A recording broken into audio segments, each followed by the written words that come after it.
Welcome at this online Humathon event. A little bit later than we promised, but we worked very hard to get started now. Yes, an online event, a Humathon, just like the last time. And I have to say thank you to The Hague Tech, because we're hosting from The Hague Tech in The Hague. Welcome at this my name is Eva Helmond. Event a little bit later than we promised, but we worked very today. I'm very happy to introduce them to you. Yes, and before I do a little bit about what we're going to talk about coming, and I have to say thank you to The Hague Tech. It's going to be about the economy and technology. Of course, there's a crisis going on. And my name is Eva Helmond. We all know this. A little bit later. We also know how tech is making a big change in our working lives, for example, but also on a global level. We see that the relationship between thank you and it's going to be about the economy and technology. This is what we're going to talk about and with these three guests. And first of all, we have Ed Sander, and he's a co-founder of China Talk. And as the name you can understand, it's he knows a lot about China, especially in the digital area. And also during COVID-19, he and I think he still does keeps a blog about China. And also, I think you're gonna learn us today a little bit about what we can learn from China, and not only have a lot of fear for China. So. Happy to learn more about this today. And we have Christian Kromme here at the left of me, and he's author of Unification. And you work as a speaker also for, you talk about AI, Internet of Things, and you have an interesting view on how we should learn, how organizations should learn. When it's about tech and also the nature, and we'll get to talk about this. And then on the right of me there's Simone from Neerven, and you know all about digital innovation, and you do this with your own company called Rebella, if I say it correctly. And you work for companies such as Vueling and Chanel, and you work on building good ecosystems in which digital innovation can happen, and it's maybe also about how you can get the best out of people in digital innovation. Very much about that. Yeah, very much about that. Okay, you can. Did I miss anything introducing you guys? Does someone like to add something? Like Eva, you forgot something, or yeah. Right? Okay. Well, I think we should dive in then, right? And get to the juice of this hour. And as I said, today it's going to be about the economy and technology. And first, we're gonna just kick off with a small little question. Of course, it will have a very easy and very clever answer. I'm kidding, because it's a big question, and we'll see how far we will get. And after that, we have two statements, and we would like to hear your opinion about it. Do you agree? Do you not agree? And why is that? And of course, we try to we give space so you can also interact with each other. And also, you're watching now. We're very happy to. And of course, we would be very happy also if you have a very daring question, you don't agree with something, then please let us know. And we'll see if we can make some space for it. We would love to. So please do so. I introduced the first question a little bit, and I'm gonna kick off. And of course, you're gonna answer from your own perspective. And I was wondering, what do you think that is the biggest impact on our economy because of COVID-19? What impact does it make on our economy? And of course, you answered from your own perspective, but maybe it's easiest to start with China, easiest where everything started. Because they say the crisis started in China, we'll start with China as well. Throw you in front of the lions here. Sorry, Ed. Well, I think what we especially see in China is an acceleration of something that was already taken place. Mm-hmm. Lots of things that we've seen happening during the first months of the crisis, like robot carts driving around doing deliveries. Not that the whole China is just packed with these things, but experiments with that and delivery of groceries, all kinds of health apps that they implemented very quickly in a matter of days. Well, we're still talking about the Corona app, of course. So it's an acceleration of things that were already happening that just happened much quicker. Now they're currently also trying to get out of the crisis. You see sort of a recovery. It's still not above zero. The only thing that is growing still is e-commerce compared to offline retail, and it will definitely take much longer. Definitely take the rest of the year to recover from the crisis in China. But the acceleration is the biggest thing that we've seen happening. Yeah, that makes sense. I think you also gave an example about drones telling people not to walk too close to each other. And now it's normal here. Yeah, that's the thing that when that happened in February, everybody on social media said, well, look at that. That's something that can only happen in China. Like the authorities telling people via drone that they should keep distance and wear a face mask. And 1 month later it was in Belgium, and 1 month after that, or 2 weeks after that, it was in the Netherlands. And now it's become normal, whereas in the beginning we thought that's something like that can only happen in China. Yeah. And the same thing, the acceleration also happened here in the Netherlands, but much slower. I've compared it to watching a deja vu running in slow motion. As soon as the problem started here in the Netherlands, I saw exactly the same things happening, but just in a much lower tempo. Yeah. So, but in essence, you're saying that the COVID-19 crisis made acceleration of certain parts of economy become, like the online services, the commerce, online working from home, things like that. Yeah, of course. Yeah, I think even Netflix and what is it, Hulu, or what is it in China? I don't know. ICE, for instance, and Tencent Video. Yeah. So we do They've done good business. Yeah. Okay. Yeah. And who would like to respond? What do you think, Christian? Yeah, I fully agree. I think the whole crisis is a catalyst. It speeds up a lot of processes which already were in progress. And you see that the digital domain, companies that are focused on digital and have digital in their DNA, are doing quite well. The online retail, digital companies that enable collaboration on a distance, all these companies work quite well. And it also shows us the cracks which are in our traditional systems, in our traditional government structures, in our line of command, how we make decisions, how we learn from new situations, and that's incredibly slow. And I think in China it's much faster how they adapt to the They're making a difference between China and I think we are pretty slow here in adapting to new insights and new research. And but I think COVID-19 helps catalyze it. And I think we can use technology and the digital technology that we have today available to speed up the process dramatically. We can learn from big data and all this stuff and make much smarter decisions than we do right now. So we'll dive into that later. It's great to hear some examples, of course. And just a small question to what you're saying is, you think some companies do very well, and what kind of companies do you think keep on doing well, because the crisis will continue a little bit longer probably? I think the retail. I think Amazon increased in value a couple of $1 billion. Yes. The companies like Zoom, YouTube, all the e-learning platforms, all the online collaboration platforms, I think these companies will thrive dramatically because everyone is depending on them. Yeah. Many big corporations say that we'll work from home until the end of next year. So I think it's a bright future for those corporations. And the more destructive part of the story, what kind of companies do you think will have a very hard time? I think companies that depend heavily on physical presence.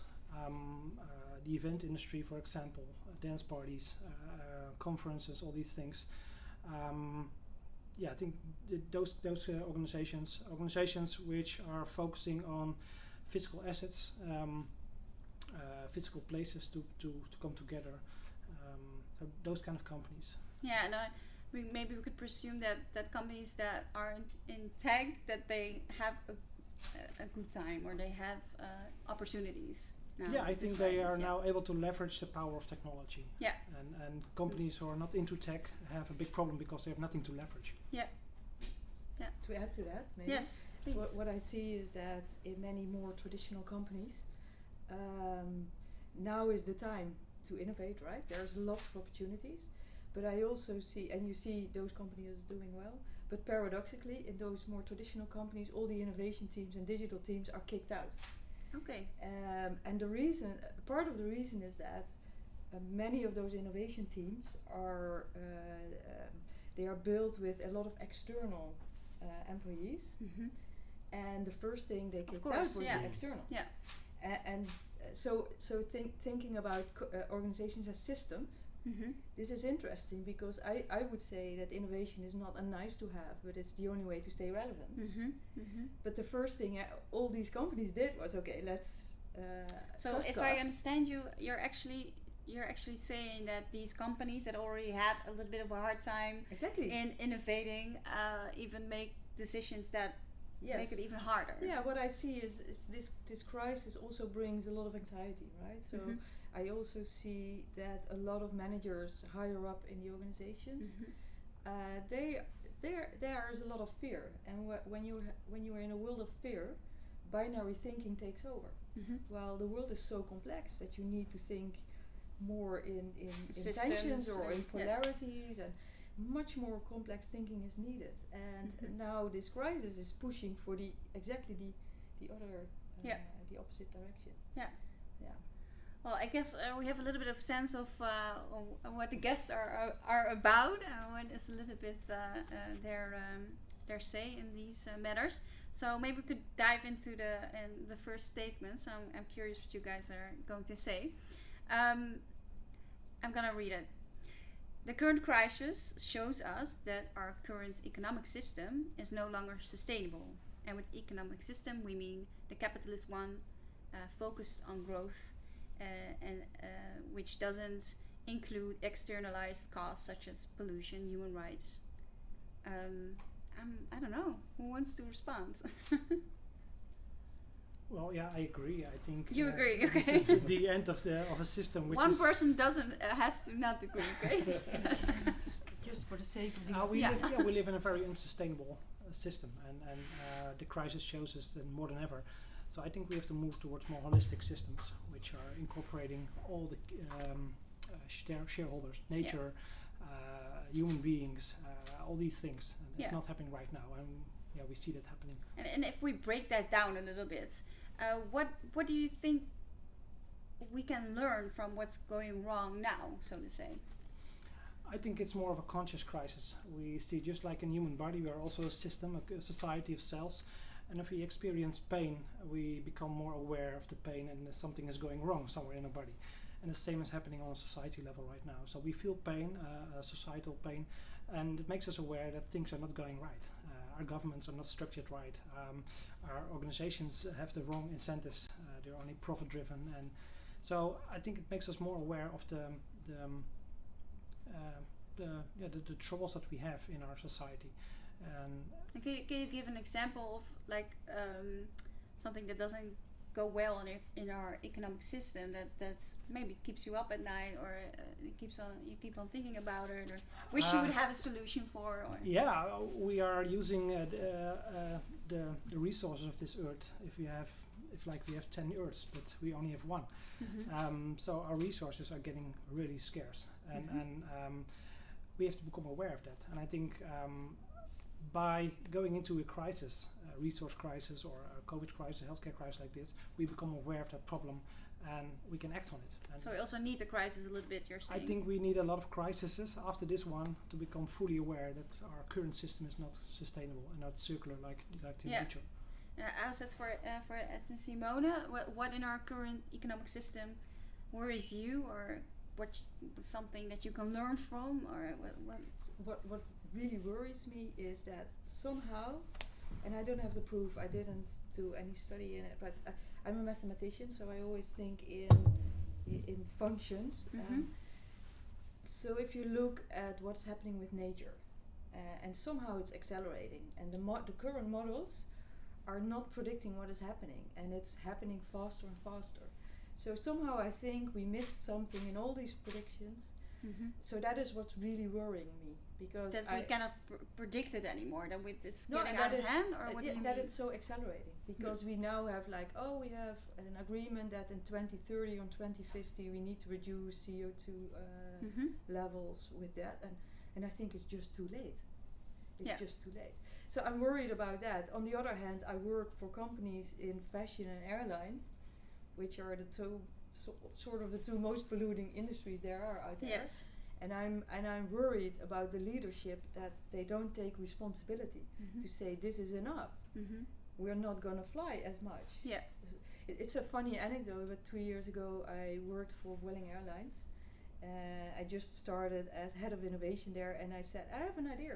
Maybe we should invest or collaborate or have a strategic partnership with a online conferencing or something like that in the virtual space. Yeah. And everybody would like, she's a lunatic. Right? Yeah. That would have been super cool if they would have done that. It would have been also a major statement. And I think that companies need to be. I always joked when I was living in Spain. I think companies need cojones. They need. I happen to know what it means. Yeah. They need to have these statements. Yeah. This is why I like Show Patagonia, some, for instance. And they just say all the benefit, part of our profits we're going to use again to open up what is happening in America. Buying a shirt from Patagonia is almost as being an activist and paying but them to do their work. They are going almost. to spend money to show the real world and to show which campaigners are working against what is good for the world. I think that's bold. And we need much more of that. All those companies have lots of power, but they're not using it for the right purposes. Yeah. So the biggest thing you say is scarcity of resources. You say leadership and the way we should focus more on innovation. And what would you say, Ed?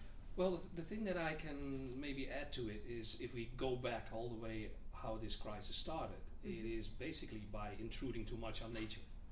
Because at the end of the day, this jumped from bats to another animal, we're not sure which one, and then to human beings. And it's not really all that relevant if it started in China, because next time it will be Indonesia or Cambodia. So it's the intrusion upon nature that we see happening, combined with the extreme mobility that humanity has nowadays. If something starts somewhere, it will, as we've seen, spread all over the world very fast, and it's very difficult to stop that. So I think that sort of links to what you said about mobility and you about nature, is we're sort of like delving our own graves if we continue like this. Yeah, So I think you're also referring to this report of the World Economic Forum that's not only about the marketplace where the animals came together for the where COVID-19 supposedly started, but also because we don't have we have less forests and different animals interact that never interacted before. And that is so we're taking the space from the animals. We're going so deep into the jungle that we come across diseases that have never been threatening us before. But so the same thing is probably going to happen in the Amazon. So. I must say that these answers that you give feel or experience them being very far away from tech, but they're probably not so far away from technology. But I'm wondering how you do you have that same experience? Do you feel tech is a resource of a tool that can help us very easily with these challenges, because it seems like two different worlds almost. Do you agree, or? No, I think it's all about human consciousness and the mindset that we have. Technology is, in my opinion, only a mirror, an amplifier, and we can use it to amplify that. If we have something in us, with some intention or purpose, technology can amplify that. So if we have a bad intention or a bad purpose, then it will also amplify that. And we see that right now in our environment. It's economy based on greed, on reptile-like behavior. So we need to evolve ourselves. What do you mean with reptile-like behavior? Very primitive. Fight, flight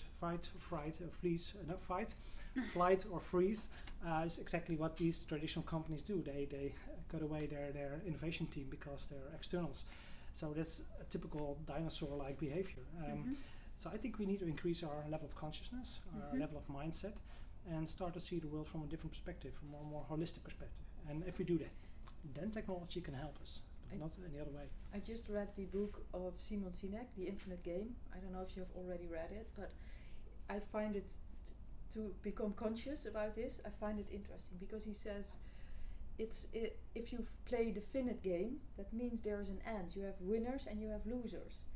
But this is very damaging for the world, and you should think about it as an infinite game, as that there is no end to a game. And actually, if you think about it, an organization should not think about, we win, because then there's also the end. Yeah. If you want to stay there forever, you have to adapt, and you have to think about. So agreeing with him about the mindset. Yes. For me, I was reflecting a lot on before we came to this talk, and there was something in what bothered me a little bit, because it's so much. When I talk about innovation for me is not technology. It is technology and the human side, and it's those combined. And sometimes technology pushes changes, but sometimes human behavior pulls changes, and it's a marriage that goes along. Do you have an example of a situation in which people divide those two topics? Because I understand what you're saying, combining those, but it doesn't happen always. No, again, I work for a lot of traditional corporates and try to change from within. I see many of those corporates are now transforming their IT departments towards tech, because tech is now the buzzword. So, and then they say, we have an innovation team, we make that part of this tech. And by doing that, you already discard like the human side of this. In my teams, I always have some service designers or some people who study human behavior, because I think that's the only way to be very effective when you innovate. But you see, once you notice, you see a lot of corporates going into that tech focus, tech, and then they have the CTO. Where is the human side? I understand. And is there something that we can learn from China in this? What? Well, there's a few things maybe. Well, first of all, I think that what we are seeing now with technology, and whether that's very fast or a bit slower, as here in Europe, we're currently mostly focused on how does technology help us solve the problems that this crisis creates.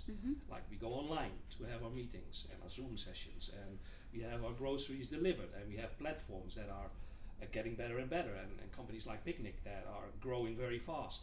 So it's currently focused on solving the problem. Another good example is China has been working on a lot of AI that does CRI scans and can decide very quickly if you have a high probability of having COVID-19, whereas a doctor might take 20 minutes to determine that based on a whole range of scans. AI can do that in mere seconds. So that's still trying to solve the problems of the crisis. I think what we need to go into is how do we keep this from happening again? So technology should be more used to prevent this. Another thing that I do see happening in China, as far as technology and the economy is concerned, is what we tend to do is when we have a crisis, we try to keep everything running as normal, as much as possible. So we try to keep all of the air flight companies up, and we try to keep all of the other companies. We start paying. We want to get back to normal as soon as possible. And just help everybody survive. But what they do much more in China, they say, okay, this cuts out all of the dead wood. We get rid of a lot of things that shouldn't have been in the economy anymore. And what we're going to do is we will stimulate the economy, but in a different way.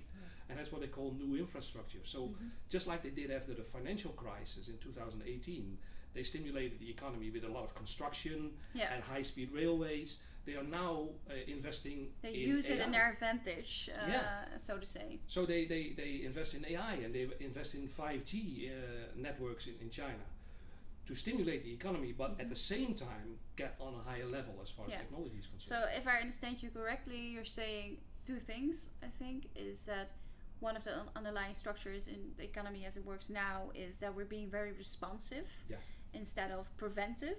Correct. So also when you use technology, we're doing it in a very responsive way as a tool, Yeah. and not as a driving force that could be a preventive driving force. Correct.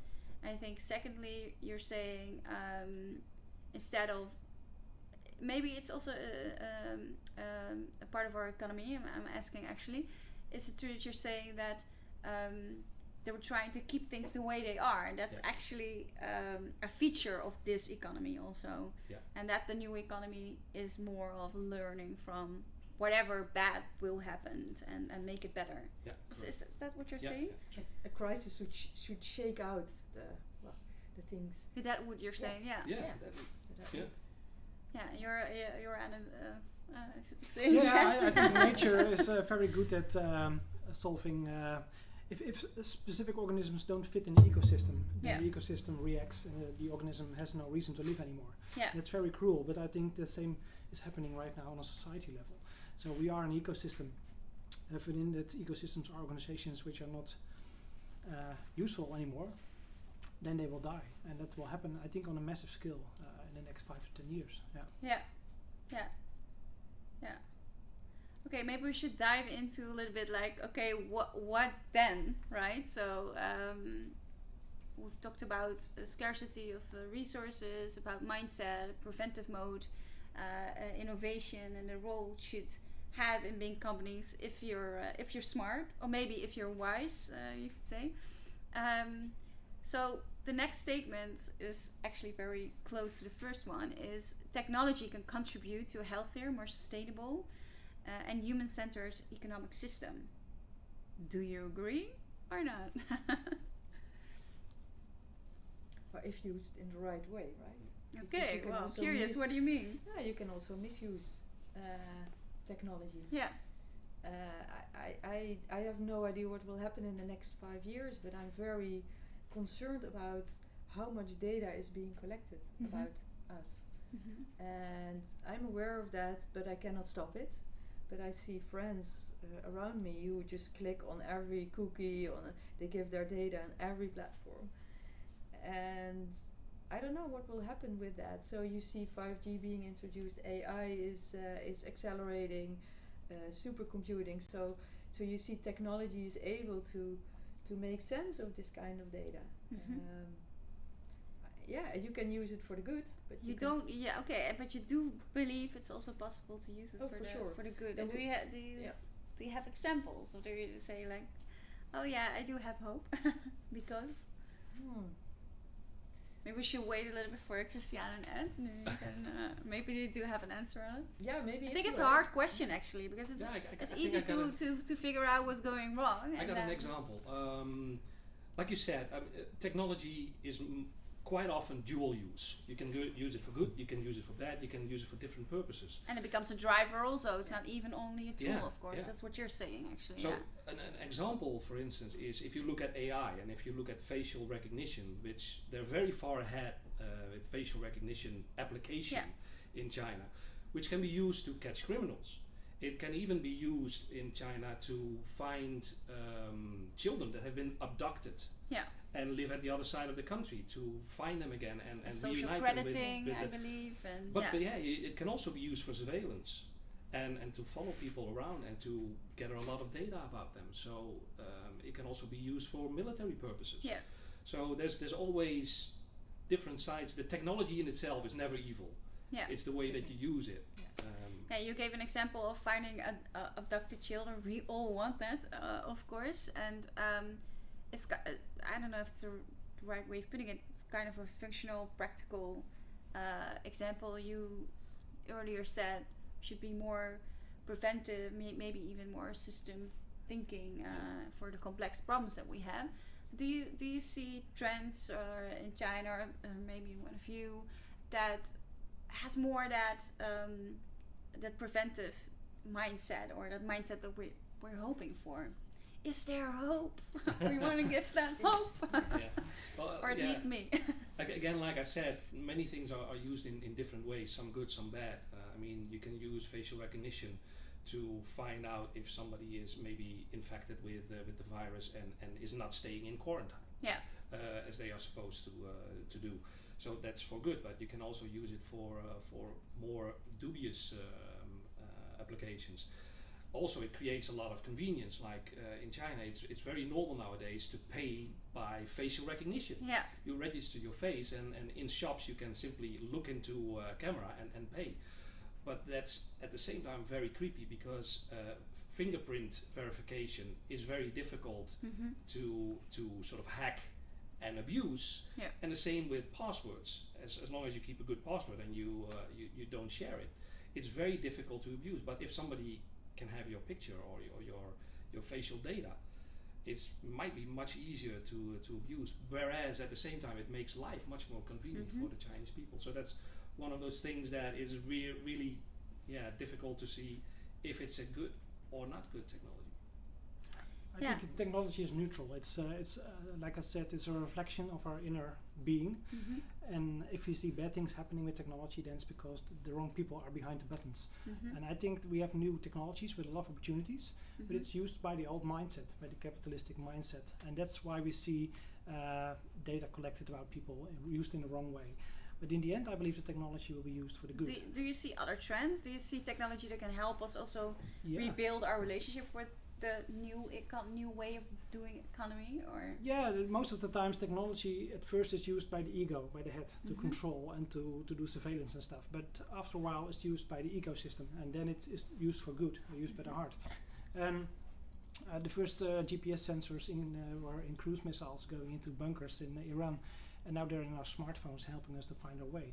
So we see always that technology is first used by powerful people to control society, and after a while we see a shift, and then it's used by the commodity of the people, and then it's used for good, because I think the majority of the people want good for everyone. Yeah. You wanted a story about hope, right? Of course. Maybe I have one. So this week I was on a call with a friend of mine. He's right now in Bangladesh. He worked for the United Nations, and he's in the field.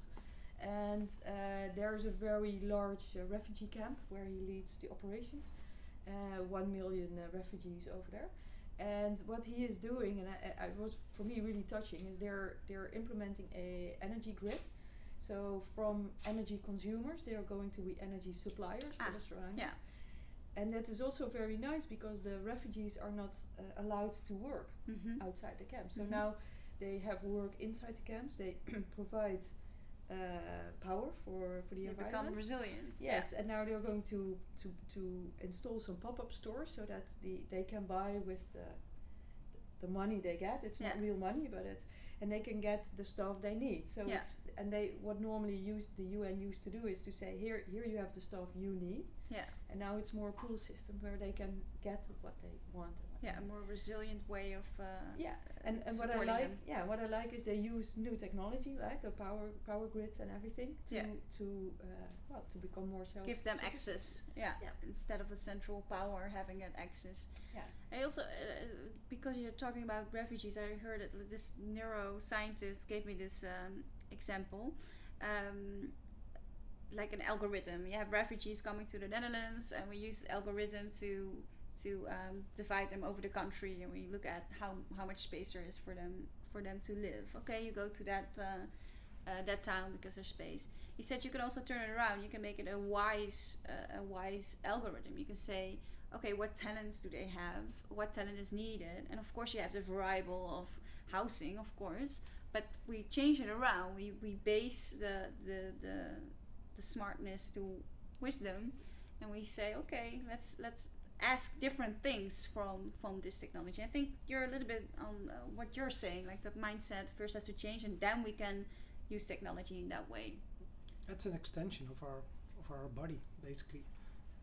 One example, for example, a good friend of mine, they use military-grade drones to observe and preserve wildlife in Africa, for example. So you can use technology to kill people, but also to preserve our wildlife. So technology is neutral. It's only how we use it. Of course.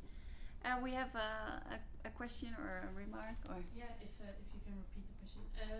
In response to what you're saying, that technology is neutral, for how long is that going to stay true if we have deep learning technology? Is that not going to remove itself from our intentions at some point, do you think? I think it's a little bit about autonomy. So it's about deep learning, a question about deep learning, and how you were saying technology is neutral, and the question is about how long is that still going to be true? And understand it's about that deep learning becomes kind of autonomous. So is it still true then? I don't believe that technology has consciousness, so it will never replace humanity. But I see technology again as a mirror, and the more advanced technology is, the faster the feedback loop is that we get from it. And in the last 50 years, we have polluted the oceans. Now we have plastic soup problem. But in the future, when AI becomes faster and smarter, when we make a mistake or use it wrong, then we get it back instantly. So you see the opportunity from a live feedback all the we time will learn versus faster, taking much over. faster. Yeah. And I see it the same as the cells in our body, like the humans and the brains as AI in the cloud. They have to collaborate with each other. So one cannot exist without the other. It's like a marriage, like you said before. So you cannot see technology without human beings, and the other way. And are there other ways or other situations you can think of that in which live feedback helps immediately? Our problems, like the world that we want, for the world that we want. I see technology as a coach. So if you have a good coach and you get instant feedback, if you do something wrong, a sport coach or whatever, then you learn faster. And this is happening with technology now on a collective scale. I believe that we will learn as a collective much faster now than we did in the past.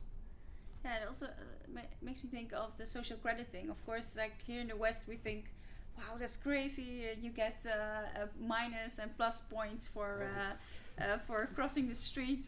Don't get me started about the social credit. Yeah, system. let's not go in that too deep. But that's a whole different session. Let me just say that there's a lot of misunderstandings and misinterpretations. Yeah. It's not really a point system. It's just a system of blacklists.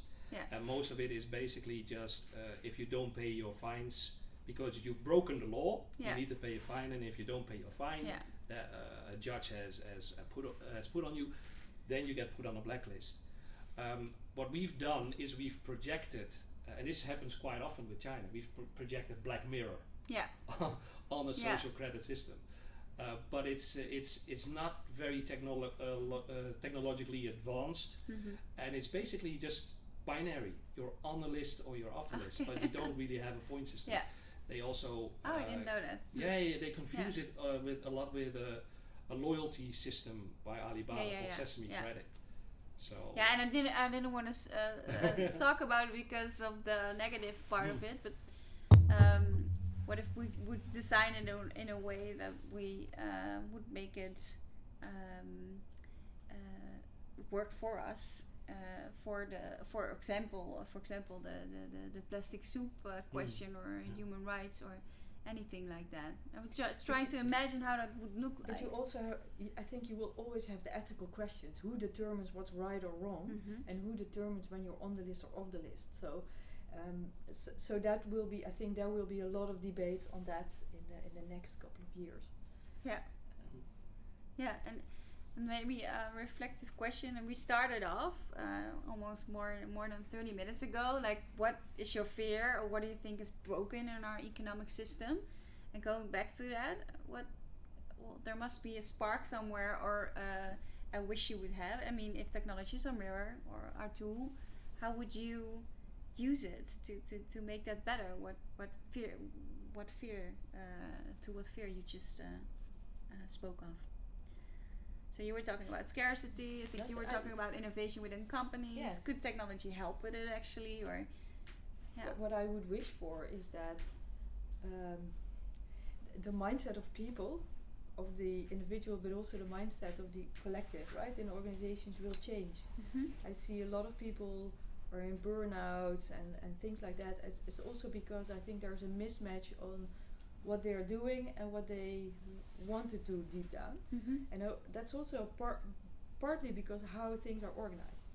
So what I would wish for is that we could maybe use technology for maybe instant learning, also for leaders. How can you efficiently or effectively, whatever that is the definition of, lead, but that leads to that people are in a better space, that their talents are more used and their passions. And do you see these trends coming? Do you see tools like that helping you with this? Not yet.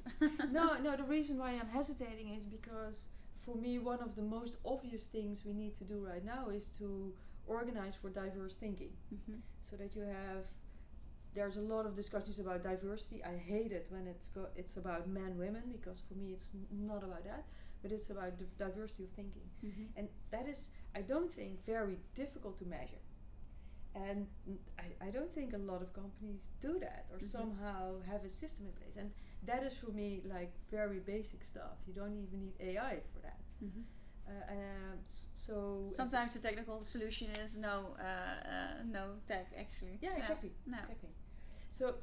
So my hope is that people start to acknowledge that you can change the way we are organized, and especially these big companies, they have a lot of power. As I said in the beginning, it would be so beautiful if they would turn that for the good. Yeah. Humanize or bring the human more into tech. I also think that this crisis is showing that the companies who are loved more are the ones who are really authentic, giving back to society, and the ones who are showing some behavior that's not so okay, they are punished on social media. I saw the example of KLM, for instance. I think they said the first week they kicked out 2,000 people. They were so a lot of people were upset about it because there was also a lot of support from the government. And then the excuse or was, but we are just, it's allowed for us to do that. It's ethical is not still, it's not good, right? Yeah. So I think that society is standing up and saying, hey, this is no good, so we're not going to support these companies anymore. Yeah. But probably you have more examples. Yeah, I think that's another example of the reflection or the feedback system that we have right now. More transparency, information is shared very easily. So if some company does something that's wrong and they're telling it the other way in the news, then they're caught and they will see a huge drop in their shares, for example. So that feedback is already mirrored in the social media, you're saying? Yeah. It's a reflection of what these companies do, and also the not paying taxes in many countries, the big corporates. It will like become Amazon. transparent, right? Yeah. when more and more transparency is there, using blockchain-like technologies, then these companies cannot operate anymore within this. And countries that are the tax which is like Netherlands the Netherlands, too. number 4 on the list. We're gonna get into trouble in the near future. Yes. Well, I think that the root cause of many problems that we were talking about is the centralized power structures that we have. I think that's in the fabric of everything that we have in our society, in organizations, in governments. And I'm currently working on a new startup which is creating swarm organizations, so decentralized, distributed power.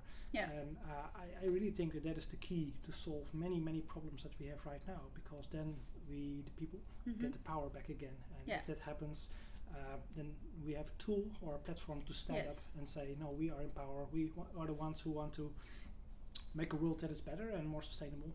And then things really will change. And if we keep the current structures like they are right now, like pyramids of hierarchical structures. Makes me think of Bellingcat, if I say it correctly. This, you could also almost say as a citizen journalism platform that uses tech. They work with each other from all over the world and use. I think sounds like a swarm. No, that's not. That's a very traditional.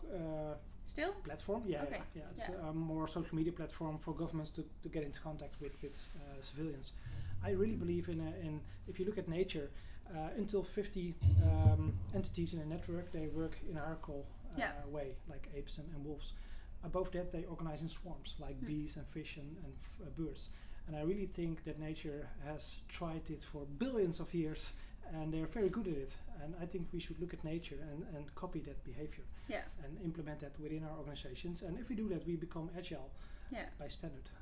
Because be like butterflies and birds and bees. These swarms can adapt very easily when there's danger or the environment changes. And we are very structured, solid, stiff organizations, and we cannot change. And the same thing happened with the dinosaurs a long time ago. Okay, we don't want to be dinosaurs, right? I think many organizations are. And they are too stiff in their behavior, too static.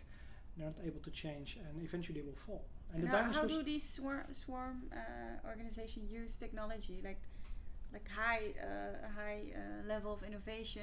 What Well, they use, for example, artificial intelligence to make profiles. So, what is your intentions? What are your values? What are your skills? And with that profile, we match you with other people with the same purpose or the same intention, but with complementary skills. Yeah. So you create small flocks, small swarms that have a high sense of purpose, and with a team which is completely aligned with each other. So Yeah. just like the cells in your body.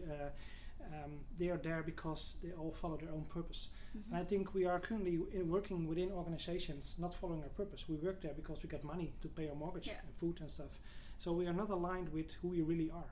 And I think That's these also swarm- what you're saying, actually, that Yeah. you get the burnout, you get the Yeah, it's very the stressful. chronic diseases. It's very stressful to work in an environment which is not aligned Because it with who doesn't you flow. really are. Like normally cells, you're saying, and they find an easy way to find each other. Yeah. And we are having a structure now, economically, but also organizations that prevent those cells, people, to find each other. Yeah. And you're saying technology will help with that. Yeah, it will make it more fluid, more in flow. And I really think that just like the dinosaurs, the dinosaurs didn't invent mammals. So the dinosaurs will die, Yeah. and there will a new offspring. Don't that be a dinosaur. Don't be a dinosaur. So yeah. I think it should be the hashtag for today. Don't be a dinosaurs. Yeah.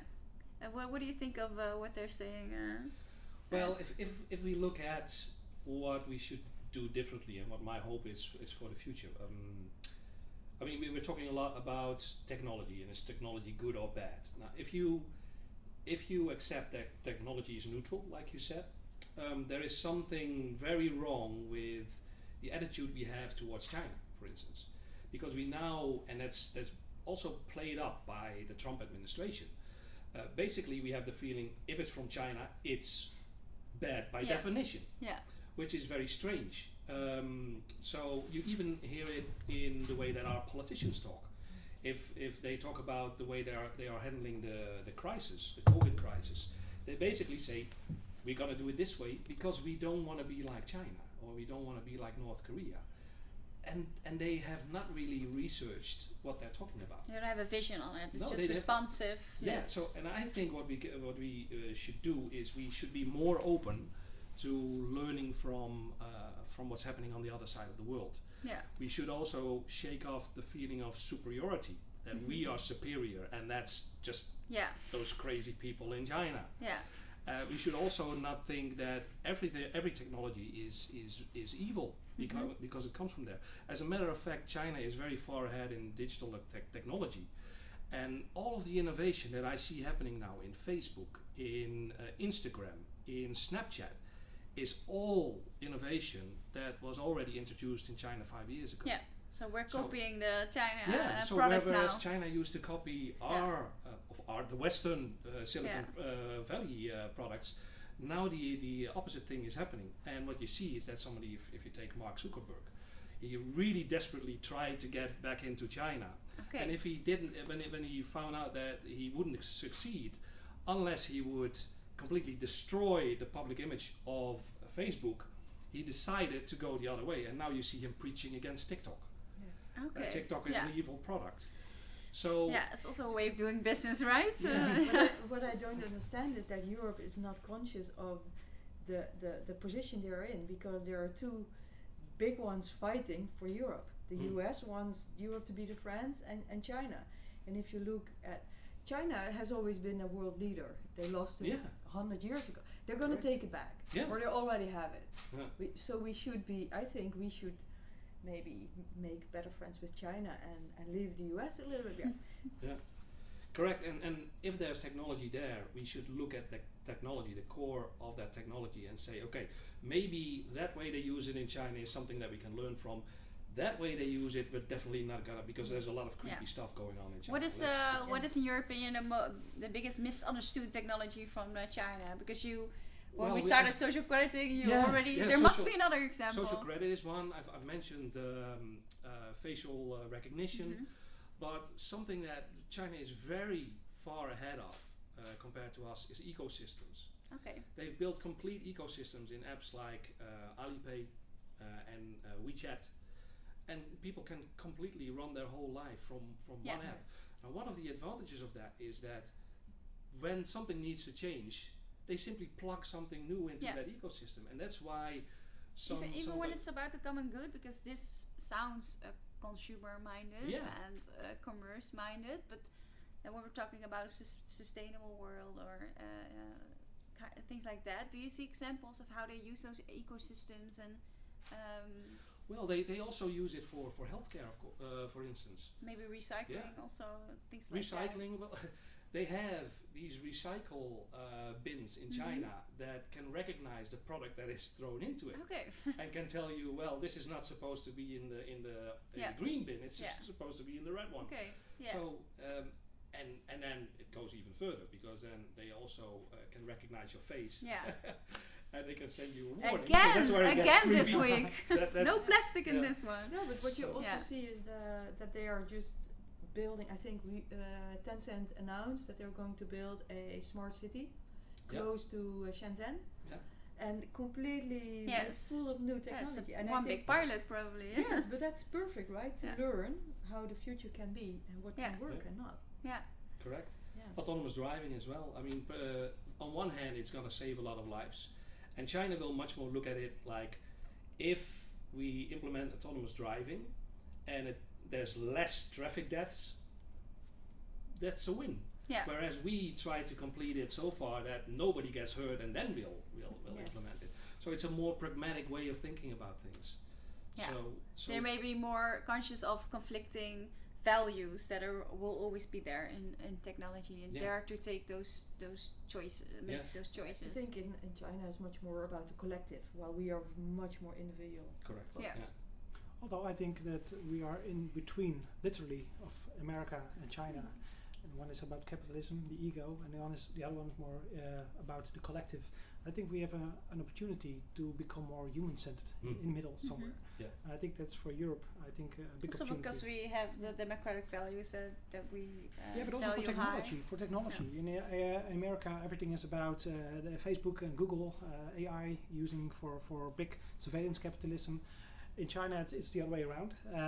But I think we can find some in between here and create AI which is human focused and technology that is human focused. Yeah. So I think we have a role to play here. The only thing we need to speed up, because they're Yeah, we those are way two behind. going much faster. Yeah. Stick with the hashtag don't be dinosaurs. Yeah. I look at Yeah. Yauki. Is there like a big question that still needs to be answered, or everybody is agreeing, or Well, maybe a question is, what do you think the best thing is that we can get from this current situation in this context? and before I go through this, I look at the technical guy. Do we have a few more minutes, or because we started a little bit later? Yeah, it's not that it's gonna cut off in 2 minutes. A few more minutes. Can you repeat the question? I'm sorry. Yeah, what is the best thing we can get from this situation, this uncommon situation that we have right now? What do you think is the best thing we can take from this for all your sustainable plans in the future? Yeah, so what can we take from this situation to go to the better world, so to say? Well, actually, that's also the next question. So I'd like to ask you, if you need a reflective moment, do so. What would be something you'd like to give? Of course, there are a lot of people watching this. What would you like to give them as advice, or a thing to think about, or question that keeps them awake at night? No, I'm joking.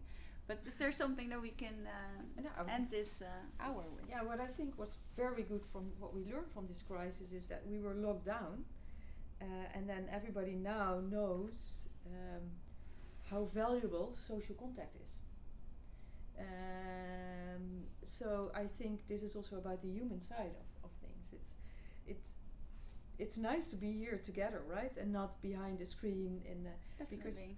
So I think people start to become aware how important that is. Yeah. And maybe that reflects a lot about what we have been talking about.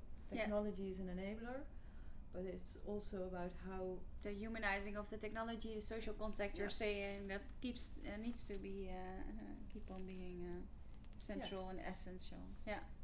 Okay. Thank you. What do you guys think?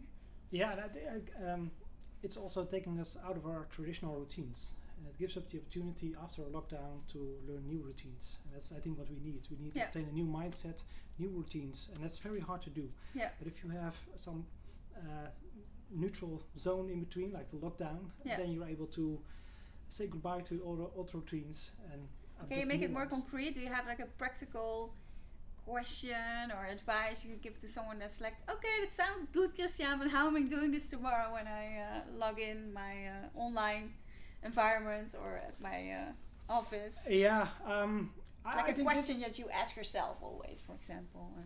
I think change starts with yourself. I think that's the most important thing I want to leave people with. We wait for our CEOs and our governments to make changes, but they won't do it because they will stay the same. That's just like organisms; they stay the same. So if you want change, you have to do it ourselves. And I think you have to look in the mirror every morning and see, okay, what can I change in my environment today? Yeah. Small steps, but Yeah. Okay, well, that's good advice.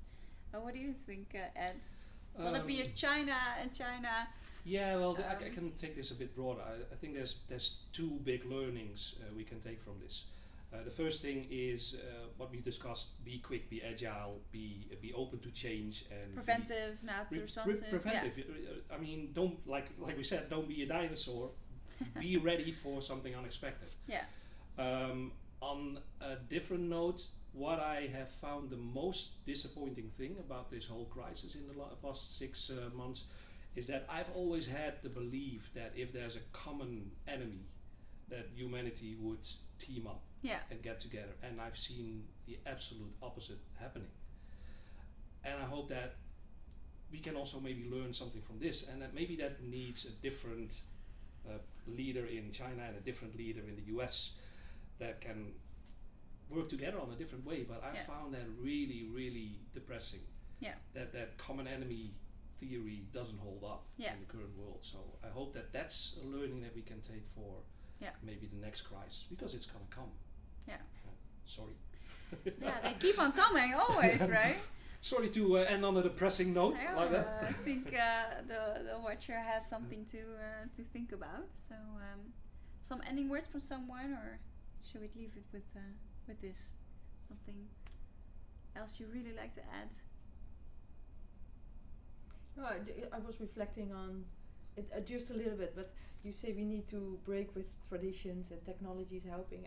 I wonder if technology helped us during this COVID crisis, because we one-on-one copied our office work to online 9 to 5 Zoom meetings. It's still the same, you're saying. It's even maybe worse.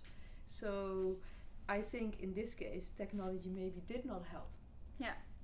But we could learn from it. You're saying like maybe it could evolve to something else. No, and that you always see that, right? Technology first you copy paste what you know, and then the same, and then you start to understand. So I hope more flexibility comes out of this, right? That people are now like, okay, I'm wake up at 6, I do some work, and that's fine, and then I go with my kids and play around. That's so more balance in well, more flexibility and more in tune with your biorhythm. So not humanize technology, but also the way we work and our economy and work and live. Well, luckily we're at a Humathon, so that this is an answer that suits perfectly. I'm gonna thank you for watching this, and Ed, thank you very much for being here. Christian, also very much, and Simone, thank you. And of course, the Hague Tag for hosting us. And we always want to know, of course, what you think. Did you like the online meeting? Do you have questions? And I'm sure you can reach out to them through us. So do so. And I think we should end this online meeting with the hashtag Don't Be a Dinosaur. Bye.